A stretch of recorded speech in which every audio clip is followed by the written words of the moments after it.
Greater హైదరాబాద్లో పారిశుధ్యాన్ని మరింత మెరుగుపరచాలని GHMC commissioner are. వి. కర్ణన్ ఆదేశించారు.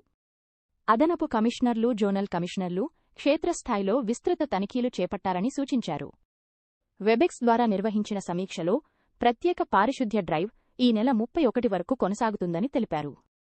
ప్రజల్లో పరిశుభ్రతపై అవగాహన పెంచి ప్రజా భాగస్వామ్యంతో గ్రేటర్ హైదరాబాద్ను పరిశుభ్ర నగరంగా తీర్చిదిద్దాలని పిలుపునిచ్చారు. నగర వ్యాప్తంగా నిర్వహిస్తున్న మెగా శానిటేషన్ డ్రైవ్లో ఇప్పటివరకు 300 వార్డుల్లో 3613 ప్రాంతాల్లో పనులు చేపట్టి మొత్తం 5641 మెట్రిక్ టన్నుల అదనపు వ్యర్థాలను తరలించినట్లు అధికారులు వెల్లడించారు.